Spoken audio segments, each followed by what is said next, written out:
Hello guys, welcome to my channel SBR রান্নাঘর। আজকে আপনাদের সঙ্গে এই গরমে খুবই তৃপ্তি করে খাওয়ার মতো একটি তরকারির রেসিপি শেয়ার করব, যেটা রান্না করতে কিনা ঝামেলাও কম, খরচ কম আর খেতে অনেক সুস্বাদু হয়। গরমে একেবারে মন প্রাণ ভরে তৃপ্তি করে কিন্তু দুপুরবেলার ভাত খাওয়া হয়ে যায়। আর এইখানে দেখুন, আমি আমার পরিবারকে খেতে দিয়ে দিয়েছি অলরেডি এই তরকারি দিয়ে দুপুরবেলা। সবাই অনেক মজা করেই খেয়েছিল, বিশেষ করে আমার শাশুড়ি আজকের রেসিপিটাও অনেক বেশি পছন্দ করেছিল, কারণ সজনে ডাঁটা তার এমনিতেই অনেক প্রিয়। তো চলুন দেরি না করে রান্নাটা শুরু করে দেই। আর হ্যাঁ, পুরো রান্নাটি দেখলে হয়তো আপনাদের কাছেও রেসিপিটা অনেক বেশি ভালো লাগবে। তো প্রথমেই কড়াইতে পর্যাপ্ত তেল গরম করে এর মধ্যে দিয়ে দিলাম ফোড়নে কালো জিরা। আর কালো জিরার ফোড়নটা কয়েক সেকেন্ড ভেজে নিয়ে এর মধ্যে লবণ হলুদ মাখিয়ে নেওয়া কিছু কুচো চিংড়ি মাছ দিয়ে দিলাম। খুব অল্প পরিমাণ চিংড়ি মাছই আমি নিয়েছি, বেশি নেওয়ার কোনোই দরকার নেই। অল্প কিছু চিংড়ি মাছ দিয়েই কিন্তু এই তরকারিতে অনেক টেস্ট আনা যায়। তো মাছগুলো আমি একটু ভালো করে ভেজে নিয়েছি। ভাজা হয়ে গেলে এর মধ্যে দিয়ে দিয়েছি পেঁয়াজ কুচি আর কাঁচামরিচের ফালি। এখন পেঁয়াজ কুচিটাকেও একটু সফট হয়ে যাওয়া পর্যন্ত মাছের সঙ্গেই ভেজে নিয়েছি।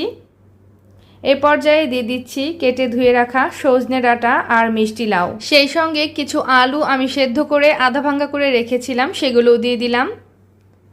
এখন দিয়ে দিচ্ছি সামান্য করে একটু জল, আর দিয়ে দিলাম স্বাদ মতো লবণ, হলুদের গুঁড়া, আর দিয়ে দিচ্ছি পরিমাণ মতো মরিচের গুঁড়া।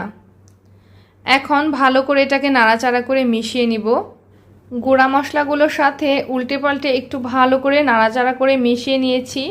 এখন এটাকে ঢাকা বন্ধ করে দিয়ে মোটামুটি 3 থেকে 4 মিনিট কষিয়ে নিলাম। কষানো হয়ে গেছে, ঢাকনাটা খুলে নিলাম। এ পর্যায়ে কিন্তু সজনে ডাঁটা বা মিষ্টি লাউ এগুলো অনেকটাই সেদ্ধ হয়ে গেছে, তো একটু নাড়াচাড়া করে নিলাম। এখন দিয়ে দিব ঝোলের জন্য জল। এই তরকারিটা একটু ঝোলঝোলি রান্না করা হয়, তো এই জন্য আমি বেশ খানিকটা ঝোল দিয়ে দিলাম। আর এই ঝোলটা দিয়ে ভাত খেতে কিন্তু অনেক বেশি ভালো লাগে। তো পর্যাপ্ত পরিমাণ ঝোল দিয়ে দেওয়ার পরে এখন ঝোলটাকে ফুটিয়ে নিয়েছি। আর ঝোলটা ফুটে ওঠার পরে ঝোলটাকে মোটামুটি 3 থেকে 4 মিনিট আমি মিডিয়াম আঁচে রান্না করে নিয়েছি।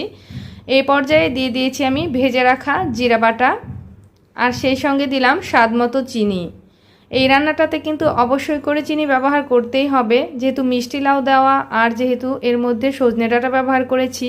তো সজনে ডাঁটা বা মিষ্টি লাউ এসব কিছু রান্নায় কিন্তু একটু চিনি না দিলে প্রপার টেস্টটা আসে না। তো জিরা বাটা আর চিনি দেওয়ার পরে একটু নাড়াচাড়া করে মিশিয়ে নিয়েছিলাম। আর এরপর এই ঝোলটাকে আরও একটু গাঢ় হয়ে যাওয়া পর্যন্ত রান্না করে নিয়েছি। ঝোলটা এখন অনেকটাই গাঢ় হয়ে গেছে, তরকারিটা কিন্তু এখন রান্না হয়ে গেছে। গ্যাস অফ করে দিলাম। মজাদার তরকারিটা আমাদের একদমই রেডি ফর সার্ভ। আর এত কম খরচে এত সুস্বাদু একটি তরকারির রেসিপি আপনাদের সঙ্গে শেয়ার করলাম। আশা করছি রেসিপিটি আপনাদের ভালো লাগবে। আর যদি একইভাবে বাসায় ট্রাই করে খান, তাহলে তো এসবিআর রান্নাঘরকে সারা জীবন মনে রাখবেন। আর হ্যাঁ, ভিডিও ভালো লাগলে লাইক কমেন্ট শেয়ার করতে ভুলবেন না। সকলে ঘরে তৈরি খাবার খান, সুস্থ থাকুন।